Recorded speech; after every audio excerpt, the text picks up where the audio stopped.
The Confederate Heartland Offensive or Kentucky Campaign was a series of maneuvers and battles in East Tennessee and Kentucky in 1862 during the American Civil War. From June to October, Confederate forces under Generals Braxton Bragg and Edmund Kirkby Smith launched a series of movements to outflank the Union Army of the Ohio under Major General Don Carlos Buell and draw the border state of Kentucky into the Confederate States of America. Though the Confederates gained some early successes, their progress ended after the Battle of Perryville, despite general Confederate tactical success there, leaving Kentucky in Union hands for the rest of the war. Background: Western campaigns by Union forces earlier in 1862 had reaped much progress. The Tennessee and Cumberland rivers had been opened to the U.S. Navy after successes at the battles of Fort Henry and Fort Donelson.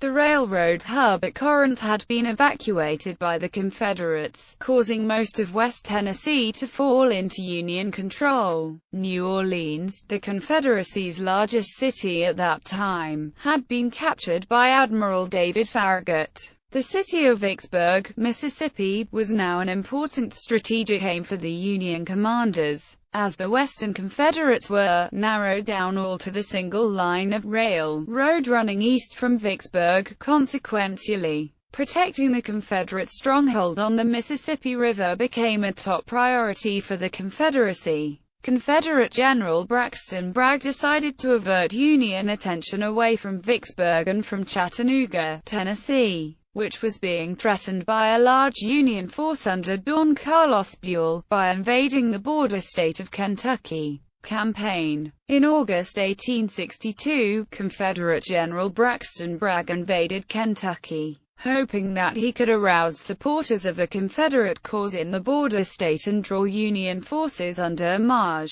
Gen. Don Carlos Buell beyond the Ohio River. Bragg transported all of his infantry by railroads from Tupelo, Mississippi, to Chattanooga, Tennessee, while his cavalry and artillery moved by road. By moving his army to Chattanooga, he was able to challenge Buell's advance on the city. Once his forces had assembled in Chattanooga, Bragg then planned to move north into Kentucky in cooperation with Lt. Gen. Edmund Kirkby Smith, who was commanding a separate fort operating out of Knoxville, Tennessee. He captured over 4,000 Union soldiers at Munfordville, and then moved his army to Bardstown. On October 4, 1862, he participated in the inauguration of Richard Hawes as the provisional Confederate governor of Kentucky. The wing of Bragg's army under Maj. Gen. Leonidas Polk met Buell's army at Perryville on October 8 and won a tactical victory against him. Kirkby Smith pleaded with Bragg to follow up on his success. "For God's sake, General, let us fight Buell here." Bragg replied, "I will do it, sir," but then displaying what one observer called a perplexity and vacillation which had now become simply appalling to Smith, to Hardee,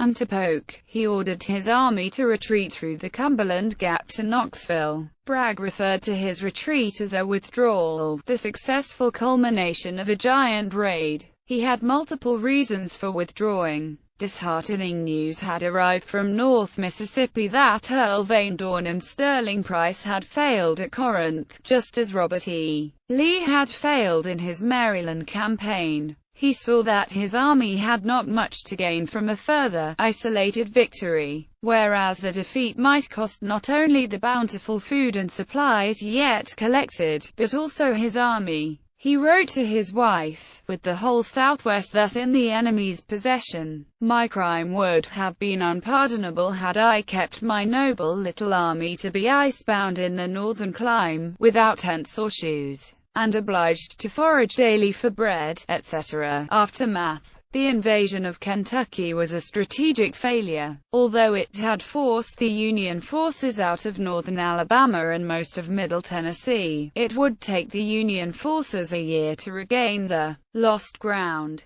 Bragg was criticized by some newspapers and two of his own generals, Polk and William J. Hardee, but there was plenty of blame to spread among the Confederate high command for the failure of the invasion of Kentucky. The armies of Bragg and Kirby Smith suffered from a lack of unified command. Bragg can be faulted for moving his army away from Munfordville, out of Buell's path, a prime location for a battle to Confederate advantage. Polk can also be blamed for not following Bragg's instructions on the day before and of the battle. Davis kept Bragg in command of the Army of Tennessee. Lincoln removed Buell from command of the Army of the Ohio for being too cautious in pursuit of Bragg, replacing him with Major General William Rosecrans.